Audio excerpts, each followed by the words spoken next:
Perjuangan kita ternyata sudah dimonitor seluruh Indonesia sampai ke kampung-kampung.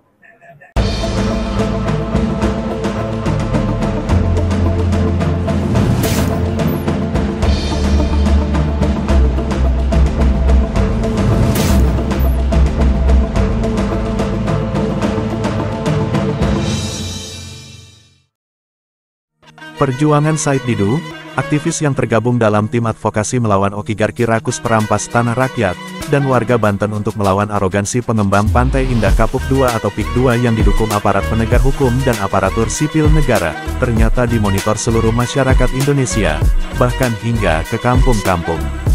Hal itu diketahui dari keterangan Said Didu saat menghadiri halal bihalal di rumah Haji Fuad Effendi Zarkasi, tokoh Banten yang juga menjadi korban PIK II, di Kecamatan Kronjo, Kabupaten Tangerang, Banten, Rabu, tanggal 9 April tahun 2025. Ratusan korban PIK II hadir dalam acara ini, seperti nelayan di sepanjang pantai utara Tangerang, Charlie Chandra, dan juga kuasa hukum para korban dari Lembaga Bantuan Hukum dan Advokasi Publik Pimpinan Pusat Muhammadiyah, yakni Gufroni SH.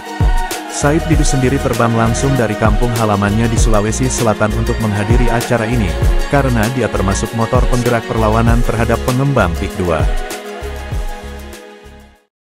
Kedatangan saya hari ini memang saya kira pertolongan Allah, karena saya pulang kampung mencari tiket itu sudah mahal dan susah dapat. Kemarin, 2 hari lalu, istri saya berdoa sholat subuh. Saya bilang, saya harus sampai di rumah Pak Fuad tuh tanggal 9 jam 10. Tahu-tahu istri saya buka. Ini tahu-tahu dapat tiket Garuda lagi dan hanya 2 juta lebih dikit gitu. Jadi, nah, sementara yang lain tuh 6 juta, 8 juta gitu. Jadi, nah, ini kalau Allah sudah menyatakan kun fayakun, maka jadilah. Semua orang nggak dapat tiket, saya dapat tiket. Nah, saya karena bukan sespri, jadi nggak diundang. Nah, ini saya belum tidur karena dari kampung saya ke Makassar itu 4 jam, jadi saya berangkat dari kampung saya jam 1 malam, sampai di bandar tadi di Makassar jam 4. Ya udah, nyampe rumah udah kita berangkat. Nah, kenapa saya ingin sekali menyampaikan di sini karena begini. Perjuangan kita ternyata sudah dimonitor seluruh Indonesia sampai ke kampung-kampung. Bukan hanya di kota, Pak Fuad. Sampai orang kampung saya menyatakan, kepala desa kampung saya menyatakan, kok ada kepala desa yang tega seperti di PIK II. Bayangkan, Pak. Mereka sudah memonitor betapa jahatnya kepala desa yang menggusur rakyatnya bersama dengan pengembang. Jadi saya mengingatkan teman-teman orang Banten, Bapak dimonitor oleh seluruh Indonesia. Kelakuan bapak-bapak semua dimonitor, betapa biadabnya Bapak terhadap rakyat. Aparat juga dimonitor oleh mereka, bukan di kota loh Pak, di bandara. Saya tadi di bandara, di pemeriksa X-ray, Pak saya mau foto sama Bapak, kenapa? Pak, gara-gara Bapak berjuang, tanah nenek saya juga saya mau perjuangkan. Jadi seluruh Indonesia sekarang bangkit untuk melawan. Pak Holid, Pak Fuad, Pak Hosin, Pak Charlie, Pak bapak-bapak semua, wajah Bapak dikenal orang. Inilah pejuang-pejuang yang ada di Indonesia sekarang. Saya bayangkan penjaga X-ray. Pak, kami mendoakan Pak. Saya bilang, iya, saya mau berangkat nih ke tempat pusat perjuangan, rumahnya Pak Fuad. Saya bilang. Oh iya Pak. Nah, jadi saya menggugah pejabat Banten, tokoh Banten. Mereka tahu wajah Bapak yang mengkhianat. Mereka paham siapa yang mengkhianati rakyat Banten. Warisan apa yang Bapak mau tinggalkan kepada anak Bapak, anak cucu Bapak, kalau bukan jejak digital ini tersimpan dengan baik, apalagi jejak digitalnya Allah Subhanahu wa Ta'ala. 10 tahun kemudian, 15 tahun kemudian, 20 tahun kemudian akan dibuka siapa pengkhianat Banten. Siapa yang membawa terus orang ke gedung DPRD seakan-akan mendukung penggusuran. Itu akan terungkap semua. Jadi sadarlah, kampung saya tuh 180 km dari Makassar. Saya ke Tanah Toraja, sama. Tanah Toraja tuh tempat ya sekitar 300 kilo dari Makassar. Ketemu orang saya sama semua, Pak. Kami mengikuti semangat perjuangan teman-teman di Banten. Wajah-wajah Bapak, wajah Pak Khalid, wajah Pak Gufur, wajah Pak Charlie, wajah Pak Fuad, itu mereka hafal. Mereka hafal. Saya pulang ke Makassar. Ketemulah orang-orang yang nasibnya seperti Bapak Fuad juga. Ternyata tidak sedikit, Pak. Yang juga dipenjarakan oleh aparat di sana, cuma nggak berani bicara. Sekarang ini saya lagi tunggu untuk kembali bersama mereka untuk berjuang. Dan mungkin bukan hanya Makassar, mungkin Marwali juga akan melakukan yang sama. Rempang, Pak, saya yakin akan melakukan hal yang sama. Sepertinya Allah sedang memayungi kita semua dalam perjuangan. Sering ada yang bertanya, Said Didu siapa yang biayai? Itu otak kotor mereka. Saya jalan kemana-mana ya uang-uang saya. Kalau ada beli makan, berhentilah beli makan. Nah, karena ikhlasnya kita, maka Allah akan selalu bersama kita. Jadi, kesempatan ini saya yang menyampaikan bahwa bapak-bapak pejuang-pejuang, Bapak dimonitor oleh seluruh bangsa Indonesia sebagai pejuang. Dan para pengkhianat-pengkhianat juga sedang dimonitor bahwa mereka adalah pengkhianat.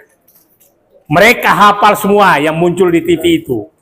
Mereka hafal semua siapa pensiunan jenderal bintang 1, bintang 2, bintang 3, bintang 4 yang ternyata hanya menggunakan pada saat formal sabta marga dan sumpah prajurit menjadi sabta cuan. Faktanya demikian. Nah, dan itu tidak sedikit. Nah, ini sebenarnya yang kita sedang perjuangkan. Dan saya, saudara saya, teman-teman saya yang kenal semua-semua, kamu nggak takut? Sebenarnya sepertinya saya ketemu rumus, saya bukan kiai. Ikhlas itu berbanding terbalik dengan takut. Kalau Anda nggak ikhlas, maka pasti takut. Kalau ikhlasnya cuma 50%, takutnya 50%. Kalau ikhlasnya 100%, maka takutnya 0%. Maka sekarang, mari kita ikhlas semua supaya Allah mencabut rasa takut kita menghadapi siapapun. Karena saya ditanya, pasti Bapak tahu Dasaat Latif, itu sekampung saya. Dia bilang, apa rumusnya? Kami kumpul semua para kiai di sini membicarakan Anda. Apa rumusnya sehingga Said Didu seakan-akan sudah tidak ada takutnya? Saya bilang nggak ada. Saya cuma punya pemikiran sekarang karena saya bukan kiai. Ternyata ikhlas itu berbanding terbalik dengan rasa takut. Jadi kalau Bapak mau kehilangan rasa takut, ikhlas. Nah, itu juga kalau mau hilang rasa takutnya kepada istri, maka ikhlaslah pada saat dimarahi sama istri. Maka itu rasa takutnya hilang. Jadi dimanapun kita hadapi, maka kita harus ikhlas. Nah, itulah saya pikir yang kita ini kan masih tetap semangat berjuang dan jangan takut dan banggalah wajah-wajah Bapak sekarang dikenal seluruh Indonesia. Wajah-wajah Bapak dikenal oleh seluruh Indonesia. Wajah-wajah mereka juga dikenal seluruh Indonesia. Akhirnya biskuit Hongguan yang sudah legendaris itu sekarang menjadi terkenal kembali setelah kasus PIK 2. Nah, itu tandanya bahwa Hongguan pun menjadi kembali terkenal. Nah, kebetulan di rut pabrik Hongguan di Makassar itu teman sekelas saya. Dia bilang, Pak, penjualan Hongguan juga sepertinya naik. Karena gara-gara perjuangan bapak-bapak semua yang memperkenalkan PIK 2. Nah, itu kita nggak tahu siapa lagi mengendalikan manfaat ke depan. Jadi, sekali lagi, Pak Fuad, kita bismillah. Saya katakan ini jihad. Saya punya kasus 31 tahun menghadapi mafia tanah di Makassar. Dan saya hadapi dengan ikhlas 32 tahun, Pak. 31 tahun. Dan saya punya keputusan Mahkamah Agung 5 terhadap tanah saya tersebut. Nah, itu karena ikhlas berjuang. Jadi, kepada seluruh rakyat Banten, janganlah rugi berkali-kali. Karena apabila Bapak dan Ibu melepaskan tanahnya dengan terpaksa dan tidak mempertahankan, Bapak dan Ibu sudah rugi di dunia. Di akhirat pun akan ditanya, kenapa kau tidak pertahankan hartamu? Karena itu adalah kewajiban. Kenapa kau mengalah sama preman? Kenapa kau mengalah sama kepala desa? Hanya karena tidak mempertahankan hartamu. Jadi sudah jual murah, masuk neraka pula, kan rugi kita. Mending tidak lagi jual, kalah pun di dunia tapi masuk surga, kan lebih bahagia. Nah, saya ingin cerita bagaimana mafia tanah itu bekerja.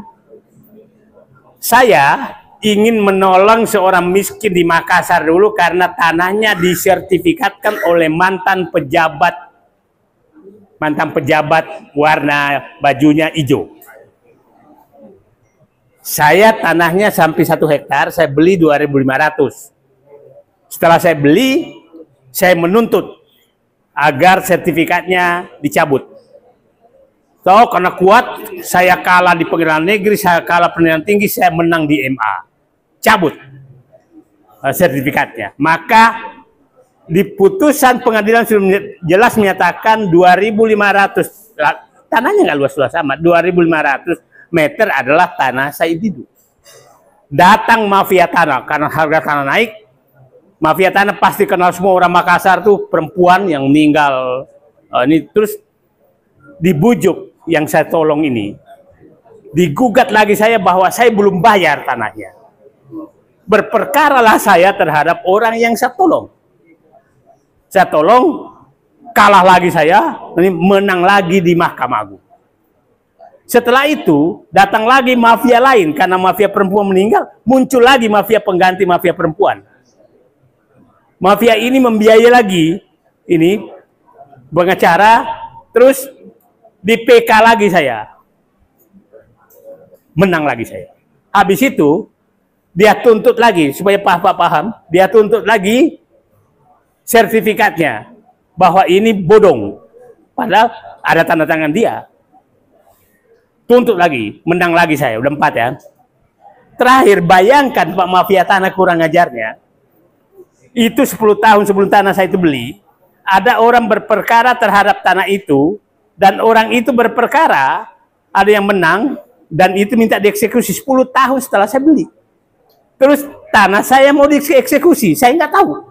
Mafia tanah di belakangnya berperkara lagi saya. Nah, jadi insya Allah mempertahankan harta saya itu, saya yakin nilai ibadahnya lebih tinggi daripada nilai tanahnya. Itu yang saya mau kejar sebenarnya. Nah, Jadi kalau bapak-bapak masih menghadapi satu kali ini, saya 5 kali putusan MA, Muhammad Said Didu yang dikenal orang, dihajar terus oleh mafia.